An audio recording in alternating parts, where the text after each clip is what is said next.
नमस्कार दोस्तों, स्वागत है आप सभी का। आज के इस वीडियो में हम बिहार में मिलने वाले नेशनल पार्क्स को कवर करेंगे और साथ के साथ जानेंगे कि वेस्ट बंगाल में हमारे को कौन कौन से नेशनल पार्क देखने को मिलते हैं। सबसे पहले बात करें बिहार की, तो यहाँ पे आपको वाल्मीकि नेशनल पार्क देखने को मिलता है। ये आपके नेपाल बॉर्डर से सटा हुआ इलाका है और ये आपका एक तराई एरिया है। अब तराई एरिया क्या होता है? देखिए, अगर आप हिमालयाज की बात करें तो जैसे ही आपकी रिवर्स हिमालय के फुटहिल पे पहुंचती है इस एरिया में, तो ऊपर से ये बहाते हुए जो बड़े बड़े पत्थर लाती है, उन पत्थर को यहां पर इस एरिया में डिपॉजिट कर देती है। अब जैसे ही बड़े बड़े पत्थर यहां पर डिपॉजिट होते हैं तो आपकी जो रिवर है वो इन पत्थरों के नीचे से बहने लग जाते हैं। तो ये जो एरिया है ये आपका भाबर एरिया हो गया। और इसके बाद जब आपकी रिवर वापस रीइमर्ज करती है सरफेस पे, वहां पे एक स्वैम्पी कंडीशन यानी दलदली सी कंडीशन बना देती है, जहां पे पानी ऐसा लगता है कि खड़ा हुआ है बट एक्चुअल में वो फ्लो कर रहा होता है। तो ऐसी जो कंडीशन बनाते हैं इसको कह देते हैं हम तराई एरिया। अब यहां पे आपके प्लांट्स बहुत अच्छे से ग्रो कर सकते हैं, वेयर भाबर में आपको प्लांट्स बहुत कम देखने को मिलेंगे। तो यहां पे अगर हम बात करें वाल्मीकि नेशनल पार्क की, तो ये आपका तराई एरिया में लोकेटेड है, हिमालय की फुटहिल में। और ये आपकी ईस्टर्न मोस्ट एक्सटेंशन है, मतलब जहां पर आपको लिमिट देखने को मिलते हैं, इसके बाद आपको हिमालयन तराई फॉरेस्ट देखने को नहीं मिलेंगे। तो ये ईस्टर्न एक्सटेंशन है उस तराई फॉरेस्ट का। तो एक इंपॉर्टेंट बात ये भी आप ध्यान में रखना, आपसे एग्जाम में पूछा जा सकता है कि which of the following states या national park represents the easternmost limit of Terai या हिमालयन तराई फॉरेस्ट। तो that is Valmiki national park. अब यहां पे आपको तरह तरह के जानवर देखने को मिल सकते हैं, जैसे आपको टाइगर देखने को मिल सकता है, उसके अलावा आपको इंडियन राइनोस देखने को मिल सकते हैं, ऑटर्स देखने को मिल सकते हैं, और यहां पे आपको ब्लैक बियर भी मिलते हैं। उसके अलावा यहां पे आपको लियोपर्ड्स, जंगली कुत्ता जो हमारा है ढोल, वो बोर, बफेलो और इंडियन फ्लाइंग फॉक्स यहां पर देखने को मिलती है, जिसे हम फ्रूट बैट भी बोलते हैं। इसके अलावा यहां पे आपको एक प्रोमिनेंट ट्राइब देखने को मिलती है जिसे हम कहते हैं थारू ट्राइब। तो यहां पे इसके बारे में इतना ही जानना इंपॉर्टेंट था आपके लिए। आइए अब देखते हैं वेस्ट बंगाल में हमें कौन कौन से नेशनल पार्क देखने को मिलते हैं। तो यहां पे आपकी वेस्टर्न साइड पे आपको देखने को मिलता है सिंगलीला नेशनल पार्क।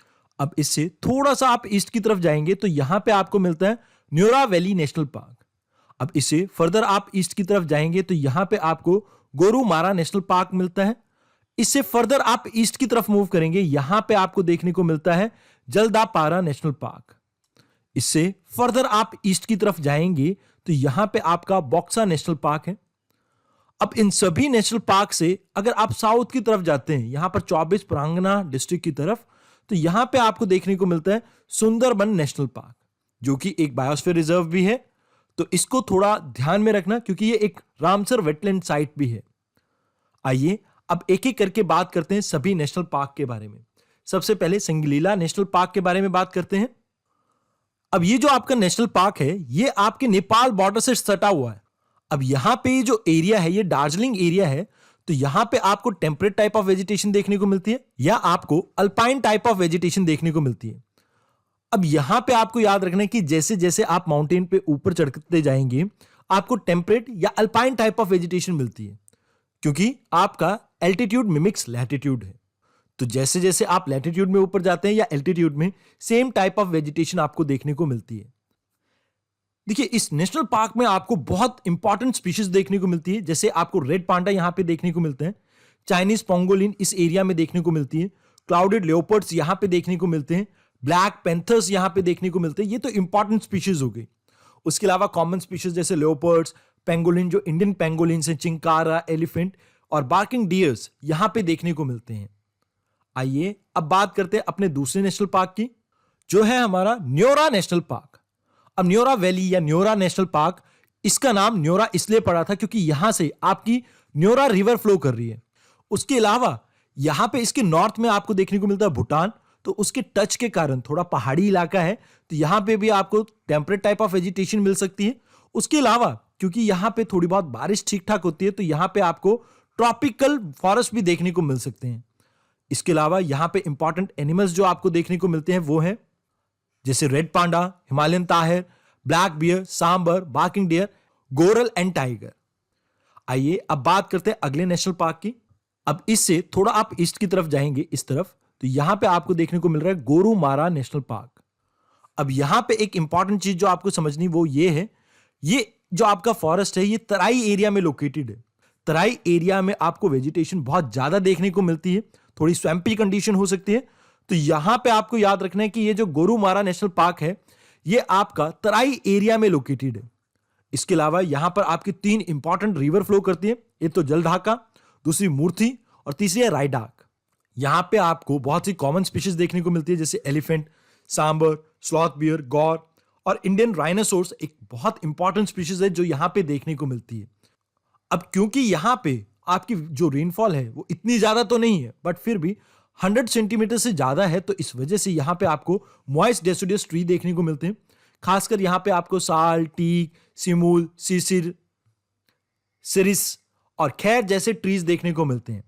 अब क्योंकि यहां पे आपको इतनी ज्यादा वाइड वैरायटी ऑफ ट्रीज नहीं मिलते हैं, क्योंकि यहां पे रेनफॉल इतना ज्यादा नहीं है और वाटर एक लिमिटिंग फैक्टर हो सकता है यहां पे, क्योंकि रेनफॉल नहीं है, तो इस वजह से कुछ एरिया में जो इससे सदर्न एक्सटेंशन में होंगे वहां पे आपको सवाना ग्रासलैंड भी देखने को मिल सकते हैं। मतलब नॉर्दर्न साइड जो इसके नेशनल पार्क के आपको क्या देखने को मिल सकते हैं, deciduous type of forest. But अगर आप सदर्न साइड को जाएंगे तो यहां पे आपको सवाना ग्रासलैंड देखने को मिलेंगे। आइए अब बात करते हैं अगले नेशनल पार्क की। अब यह है आपका जल्दापारा नेशनल पार्क। अब ये जो जल्दापारा नेशनल पार्क है इसके बारे में कुछ इंपॉर्टेंट चीजें आपको पता होनी चाहिए। अब ये जो आपका नेशनल पार्क है ना, यहां से आपकी बहुत सारी रिवर फ्लो करती हैं। ये भी आपके ईस्टर्न हिमालय के फुटहिल में देखने को मिलता है। बट एक चीज याद रखना है, यहां पे 2 इंपॉर्टेंट रिवर्स हैं, तौरसा, एक बोरी। ये 2 रिवर्स के बारे में आपको पता होना चाहिए। बाकी आप थोड़े बहुत नाम अगर याद रख सके तो ठीक है, जैसे Malangi river, Holong river, Chirkhawa river, Kalijor river. तो ये रिवर्स आपके इतनी इंपॉर्टेंट नहीं है, बट स्टिल मैंने आपको नाम यहां पे मेंशन कर दिया, आप स्क्रीनशॉट लेके इसके बारे में थोड़ा देख सकते हैं। अब यहां पे आपको 2 इंपॉर्टेंट ट्राइब्स देखने को मिलते हैं, एक तो टोटो, एक दूसरा है आपका मीची। ये दोनों ट्राइब्स यहां पे देखने को मिलते हैं। इसके अलावा यहां पे आपको बहुत से एनिमल्स देखने को मिलते हैं, बट सबसे इंपॉर्टेंट है यहां पे राइनोसोर्स, 1 हॉर्न राइनोसोर्स। एलिफेंट यहां पे देखने को मिलते हैं, इंडियन बिशंस देखने को मिलते हैं, टाइगर्स देखने को मिलते हैं, जायंट स्क्विरल, इंडियन पोंगोलिन्स और हॉक डियर्स यहां पे देखने को मिलते हैं। उसके अलावा कुछ स्पॉटेड डियर्स और बार्किंग डियर्स की प्रजातियां भी यहां देखने को मिलती हैं। तो यही कुछ इंपॉर्टेंट चीजें हैं जो आपको जल्दापारा नेशनल पार्क के बारे में पता होनी चाहिए। आइए अब बात करते हैं बॉक्सा नेशनल पार्क की, जो कुछ इस इलाके में सिचुएटेड है। अब यहां पे आपको याद रखना है कि ये भूटान वाले एरिया के साथ टच्ड है, मतलब थोड़ा बहुत एरिया इसका किसके साथ टच हो रहा है, भूटान के साथ। अब यहां पे आपको डेसिडुअस फॉरेस्ट देखने को मिलता है, क्योंकि बारिश इतनी ज्यादा है नहीं। तो मेजर जो ट्रीज देखने को मिलते हैं दैट इज टीक, साल, सिमूल, शिशु। ये इंपॉर्टेंट ट्रीज हैं जो आपको यहां पे देखने को मिलते हैं। कुछ इंपॉर्टेंट रिवर्स यहां पे देखने को मिलती हैं, जैसे सनकोस रिवर। आपको यह बताना है कि ये रिवर किसकी ट्रिब्यूटरी है, रैडाक रिवर, जयंती रिवर, तुरतुरी रिवर, धीमा, नोनानी रिवर। तो ये इंपॉर्टेंट रिवर्स हैं जो आपको यहां पर इस एरिया में देखने को मिलती हैं। उसके अलावा एनिमल्स में भी आपको जैसे ऑटर्स देखने को मिल सकते हैं, एलिफेंट्स देखने को मिल सकते हैं, टाइगर्स और जायंट स्क्विरल्स देखने को मिल सकते हैं। उसके अलावा कॉमन प्रजातियां जैसे चीतल, सांबर, बार्किंग डियर, जंगली सुअर, फिशिंग कैट, लेओपर्ड्स, टाइगर, एलिफेंट्स, ये सभी आपको देखने को मिलते हैं इस एरिया में। आइए अब बात करते हैं आज के आखिरी नेशनल पार्क की, that is Sundarban national park, जो कि गंगा डेल्टिक प्लेन्स में लोकेटेड है। अब यहां पे आपको याद रखना है कि मेजरली आपको जो वेजिटेशन मिलती है वो है मैंग्रोव्स। यहां पे आपको सुंदरी ट्री मिलता है और इसी की वजह से इसका नाम सुंदरबन पड़ा हुआ है। दूसरा, यहां पे आपको सबसे अच्छी जो प्रजाति मतलब कॉमन प्रजाति देखने को मिलती है वो है बंगाल टाइगर। उसके अलावा यहां पे आपको मॉनिटर लिजर्ड्स, ईस्टर्न क्रोकोडाइल्स और ओली रिडली टर्टल्स भी देखने को मिल सकते हैं। तो आज के लेक्चर के लिए इतना ही, धन्यवाद।